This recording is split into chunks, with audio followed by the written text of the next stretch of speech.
I had the most amazing opportunity to play Darby, who is a bold, yet also sort of timid, yet also very powerful, yet also very complex and sort of vulnerable character, who we find sort of in the depths of her experience with addiction and in a state of yearning to be by her mother's side who is ailing.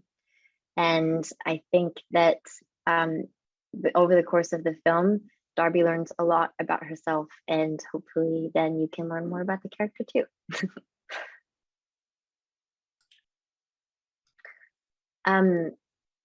I was so taken by the project kind of right off the bat. I am actually allergic to thrillers and scary things. I'm quite a wimp in many ways, and have a fear of fear.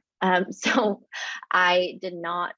I'm not necessarily super attached to the genre of the thriller, but so I wasn't necessarily expecting a ton from this script. Actually, bad on me. And then I read it and was totally engrossed, fully in love with all of the characters, and really felt like I really wanted to play the part and be a part of this. And so for me, I think I started to see fear as like a very different art form, and really an art form all in of its own. And I think that sort of was definitely one motivating factor in making me want to be a part of No Exit. I also think that Darby was someone I fell in love with right away. I'm relatively untrained as an actor, and not relatively, I am untrained as an actor. And so for me, a big part of my process is just really if I can fall in love with that person and understand them deeply. And for me, Darby came almost immediately. I was gripped by her story right away, and I felt for her. And then the third thing I think has to be Damien. Damien was such a powerful force on this film, and also made me feel safe with difficult material. And I think that he really was able to create a safe environment, a environment where people are listening and compassionate towards one another in the face of violence, and really exhibited a ton of the ways one can build trust. And I feel forever indebted to him for being able to make an environment like that, to be able to foster this kind of intensity. I am absolutely in love with all of the actors in this film. It was such a powerful experience to be able to be so collaborative and so communal in a time where I think, the past few years, 2 years, how long has it been? Who knows? We've been in sort of pandemic land. And I think being able to really have this time where we were all collaborating on something collectively and able to sort of be in those gritty negotiations about what this film is and where its heart lies was really important. And they each taught me something so special and different about filmmaking and about acting and about friendship and family. And really, each and every one of them brought something very special and delicious to the process of making this film. And I still consider them all very close friends to date, and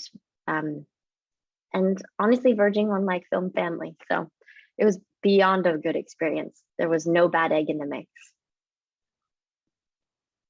Damien was such an incredible director to work with, and I have the utmost respect for him as a filmmaker. I think that he has, first of all, incredible vision, and really has a way of drawing out suspense and making you sit on the edge of your seat and feel this like pit in your gut while also somehow still giggling. And that's a manipulative tactic I don't fully understand, but he does a really good job of it. He's also really one of the kindest people I've ever worked with. I remember I talked to my team about the fact that I was nervous about who would be making a film like this, and wanted him like essentially vetted by my team prior to moving any further in the process, because I was like, I don't know if I can handle like somebody who finds a lot of pleasure in seeing this kind of darkness. And Damien is the opposite of that. He makes these films in part to sort of exercise those things. And I think that that's such a beautiful way in. And you really felt that on set. And I really felt that in my personal relationship with him, of being able to feel so held and considered, and with such open and beautiful communication between us, that really made Darby come alive, and also really made the set a place where people wanted to be. And, I really don't think I actually had any days off set. I was pretty much on set every single day. But I think I maybe had one day, and I actually missed being on set when it happened, just because of the community that was fostered, and the general energy of people who just wanted to sort of really help one another and be compassionate towards what others were going through, and listen. And I really attribute a lot of that to our sort of our leader, steerer of the ship, Damien Paris. So. New Zealand is a magical place to film. I remember there's a day where I filmed a particularly difficult scene, and was having to reach physical and emotional and psychological depths that I had been very nervous for going into it. And then I remember completing the scene, feeling this rush of like release that I had just done this, and then walked outside of the dark, snowy, gritty studio and into the New Zealand, beautiful place that is New Zealand. And there was a double rainbow and like the most beautiful sunset happening all at once, and birds were singing, and the plants were like whooshing in the trees. And it really feels like it's a place that shouldn't exist. It's so magical. And the people really are a big part of that too. The most welcoming, lovely, generous human beings. And the culture is rich. The respect they have for their Indigenous communities is so powerful. There's nothing about it that felt, it feels like the perfect, I don't know, maybe I should move to New Zealand the way I'm talking about it. I'm very taken by it, clearly. Yeah, I think about it all the time.